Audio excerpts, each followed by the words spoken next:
আমরা অঙ্গীকারবদ্ধ। আমরা 17টি বছর একটি দাবি ছিল, একটি নিরপেক্ষ নির্বাচন। আমরা ধানের শীষ 31 দফা নিয়ে মাঠে থাকবো। তারেক রহমান সাহেবের আন্দোলনের ফসল 5ই আগস্ট।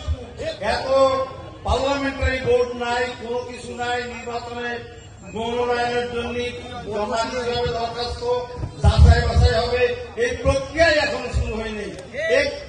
একটি কারণে আজকের এই নির্দেশনা, এই নির্বাচন যাতে না হয়।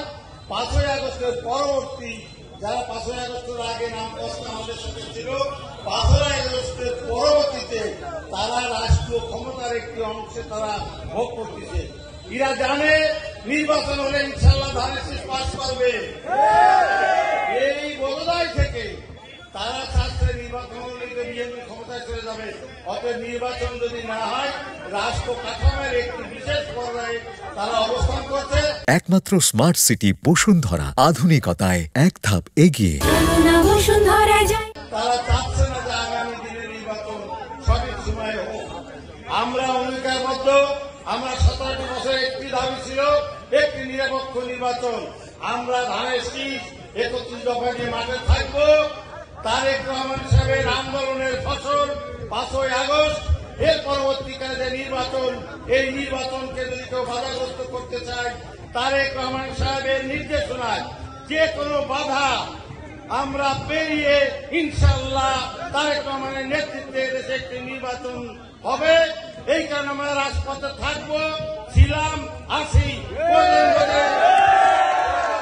তারেক রহমান সাহেবের নির্দেশ থাকলে আমরা রাজপথে আবার যদি রক্ত দিতে হয়, আন্দোলন করতে হয়, ঐক্যবদ্ধভাবে আমরা রাজপথে থাকবো এবং তারেক রহমান সাহেবের নেতৃত্বে একটি সুষ্ঠু নির্বাচনের দেশে হোক, এই প্রতিশ্রুতি আমরা সবাই এখান থেকে এইভাবে আমরা এই শপথ নিয়ে এখান থেকে ফিরে যাব এবং ঐক্যের কোন বিকল্প নাই।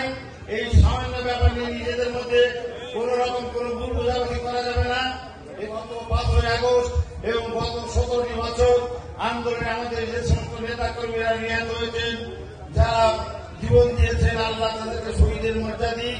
যারা গত 5ই আগস্টের আন্দোলনে জুলাই যোদ্ধা হিসেবে বিভিন্নভাবে এখন আঘাত পেয়ে যারা পঙ্গু অবস্থায় আছে, আহত অবস্থায় আছে, আল্লাহ তাদের কাছে তাদের রোগ মুক্তির জন্য আল্লাহর কাছে প্রার্থনা করে 17টি বছর আন্দোলন করেছি।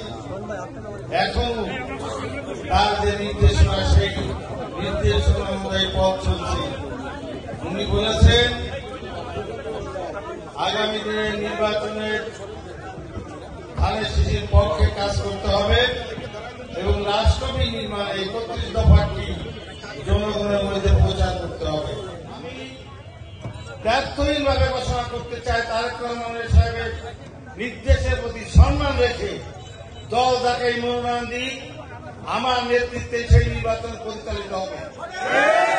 এর বাইরে কোনো অপশন নাই। আর এই কথা চিন্তা না করে আমি দলের আহ্বায়ক তারেক রহমান সাহেবের মনোনীত, আমার প্রতি বিশ্বাস এবং আস্থা রেখেছেন